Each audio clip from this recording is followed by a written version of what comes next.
Good morning everyone. Welcome back to our online class again. Till now we have gone through the lesson and basically the movements up to 1929 कि हमने देखा था कि हमारे किस प्रकार राष्ट्रीय आंदोलन चले, किस प्रकार महात्मा गांधी के आने के बाद 1915 में वो वापिस आए थे साउथ अफ्रीका से, किस प्रकार सत्याग्रह चलाए गए, अनेक आंदोलन चलाए गए। जैसे सत्याग्रह की बात करें, चंपारण मूवमेंट जहाँ चंपारण में चलाया गया सत्याग्रह, उसके बाद खेड़ा किसानों के लिए फिर चलाया गया, उसके बाद अहमदाबाद मिल वर्कर्स के लिए 1918 में चलाया गया गुजरात में। उसके बाद एक खिलाफत मूवमेंट चलाया गया मुस्लिमों के द्वारा, उसको सपोर्ट किया गया गांधी जी के द्वारा। उसके बाद नॉन कोऑपरेशन मूवमेंट चलाया गया। ये सारे हमारे यहाँ की अलग अलग आंदोलन किस प्रकार चलाए गए। उसके बाद 1929 अगर उस दशक की बात करें 1920 से 30 के बीच में, तो कहाँ लास्ट में जाके लास्ट जो था उस साल का वो था कि 1929 में पूर्ण स्वराज की मांग रख दी गई। किसके द्वारा? कांग्रेस के द्वारा। जवाहरलाल नेहरू अध्यक्ष थे लाहौर सेशन में कि 26 जनवरी 1930 को हम इंडिपेंडेंस डे सेलिब्रेट करेंगे। अब उसके बाद गांधी जी को लगा कि बड़े मूवमेंट की जरूरत है, तो उन्होंने साल्ट मार्च के द्वारा कौन सा सिविल डिसोबीडियंस मूवमेंट की शुरुआत की थी।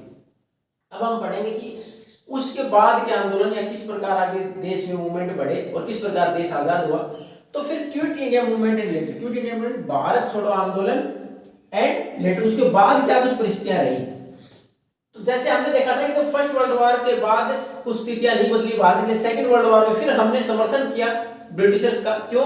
We were against the Hitler's policies. Hitler इस प्रकार आगे बढ़ा था, उसके खिलाफ थे भारत के लोग या भारत के जो बड़े नेता थे वो, क्योंकि हिटलर एक तानाशाह था और उसने बहुत सारे अत्याचार किए थे अपने लोगों थ्रू रेशियल डिस्क्रिमिनेशन। तो उसके लिए हमने ब्रिटिशर्स का सहयोग किया, लेकिन ब्रिटिशर्स ने हमारी मांग मानने से मना कर दिया जो आजादी के लिए हमने की थी।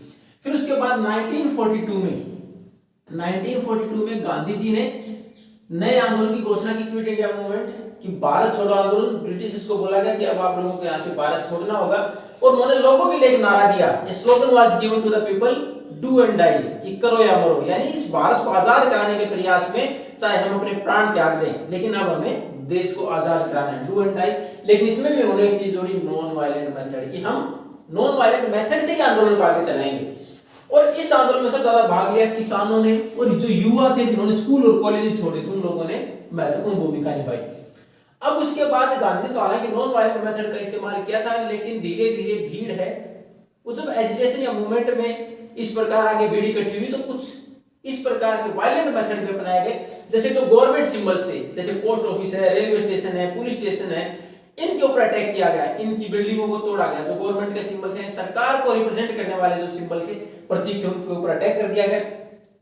फिर ब्रिटिशर्स ने उसके खिलाफ they adopted a repressive measure to lower down the movement और to slow down the movement और टू डिस्ट्रॉय इट। इस आंदोलन को खत्म करने के लिए उन्होंने किस प्रकार, उन्होंने सेना का इस्तेमाल किया। Even the soldiers were asked to fire on them, कि इस भीड़ के ऊपर गोली चलाने के आदेश दे दिए गए। 90,000 के आसपास लोगों को गिरफ्तार कर लिया गया इस आंदोलन के दौरान, और 1000 मोर देन 1000 किल, हजारों की संख्या में लोग मारे गए।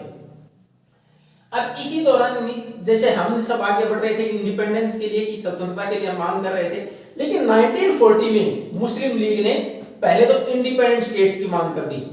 पहले तो 1940 में इंडिपेंडेंट स्टेट्स किस प्रकार, कि हमें अपने अलग स्वतंत्र राज्य दिए जाए भारत के अंदर, यानी जहां मुस्लिम मेजोरिटी ज्यादा है, जहां मेजोरिटी में है मुस्लिम संख्या ज्यादा है, तो उनको इंडिपेंडेंट स्टेट दे जाए, मुस्लिमों को इंडिपेंडेंट स्टेट दे दिए जाए। और खासकर वो स्टेट कौन से? नॉर्थ वेस्टर्न फ्रंटायर और ईस्टर्न स्टेट्स, जैसे आसाम हमारा है, आज भी मुस्लिम संख्या ज्यादा है उधर, तो उस साइड के जो स्टेट है ईस्ट के, जहां मुस्लिम ज्यादा है। और फिर बांग्लादेश जो बना, जो कि किस प्रकार था? ईस्टर्न बंगाल था पहले। उसी प्रकार नॉर्थ वेस्ट के कुछ स्टेट्स हैं, हमारे सिंध में भी पहले मुस्लिम बहुत थे। अब जो नॉर्थ वेस्टर्न का इलाका पाकिस्तान में चला ही गया, तो उन इलाकों में उन्होंने इंडिपेंडेंट स्टेट्स की मांग कर दी, लेकिन उन्होंने अलग देश की मांग कभी नहीं की थी उस टाइम तक, 1940 तक। हालांकि इच्छा थी, वो क्यों हुई? अब उसमें जब 19 सबसे बड़ा रीजन क्या रहा कि फिर धीरे धीरे उन्होंने इंडिपेंडेंट स्टेट से किसकी मांग करनी शुरू कर दी? एक अलग देश की मांग कर दी, सेपरेट नेशन, और वो पाकिस्तान। अब ऐसा हुआ क्यों? किस प्रकार ये परिस्थितियां बनी कि उन्होंने पाकिस्तान की मांग कर दी? मोहम्मद अली जिन्ना, जो कि मुस्लिम लीग के संस्थापक सदस्यों में से भी थे, वो शुरू से टू नेशन थ्योरी का विरोध करते थे कि दो राष्ट्र नहीं होने चाहिए, भारत एक ही रहना चाहिए।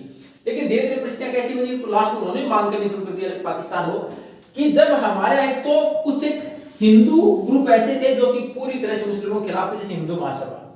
इनके आपस में क्लैश होते रहते हैं, आपस में टकराव होता रहता था धर्म के नाम पर। उसके बाद 1937 में प्रोविंशियल इलेक्शन कराए गए। 1937 में जब प्रांतीय चुनाव कराए गए थे तो हमने देखा था Congress von in 7 states out of 11। तो 11 प्रोविंशियल स्टेट्स थे जिनमें से 7 के अंदर कांग्रेस स्पष्ट बहुमत से जीत के आई थी।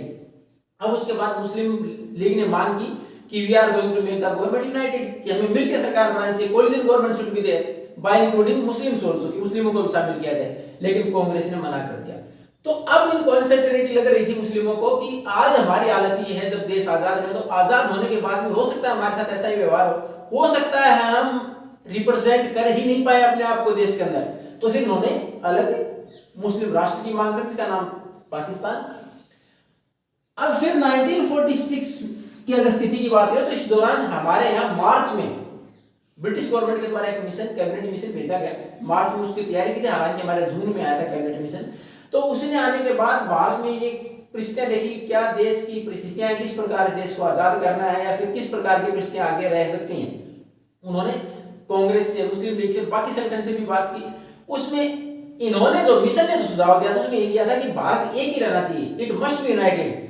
लेकिन जो मुस्लिम बहुल इलाके हैं, where the majorities of Muslim, they should be given some relaxations और फ्री हैंड और सम ऑटोनॉमी देयर एरियाज, कि उन एरिया में छूट दे देनी चाहिए।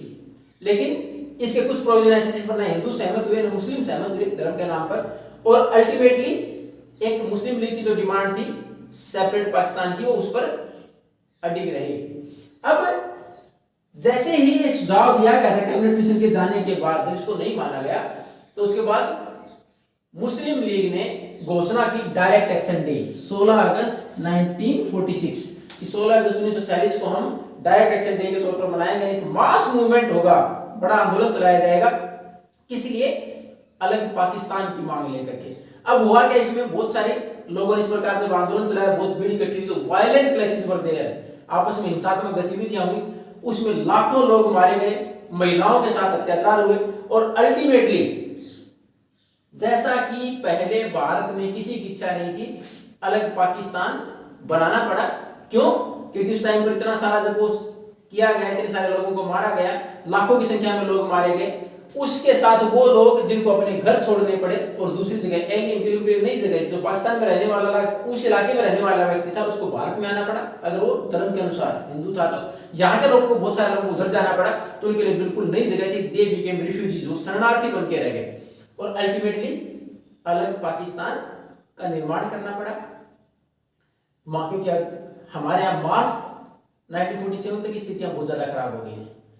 तो हमें जब आजादी मिली 15 अगस्त 1947 और 15 अगस्त 1947 को, 15 अगस्त 1947 को जब हम आजाद हुए, तो हमें खुशी थी आजाद होने की। तो उसके साथ साथ हमारे सामने एक it was a painful event also, कि हमारे लिए थोड़ी परिस्थिति ऐसी भी थी कि भारत का विभाजन हुआ, वो एक वायलेंट मूवमेंट के बाद हुआ, इसमें लाखों लोग मारे गए। तो एक तरफ देश का टुकड़े होना और इस प्रकार होना, उसका दुख भी था। तो ये था हमारे यहाँ नेशनल मूवमेंट 1870 से 1947, जिसके बाद भारत आजाद हुआ। If you any doubt then you can ask. Thank you and nice day.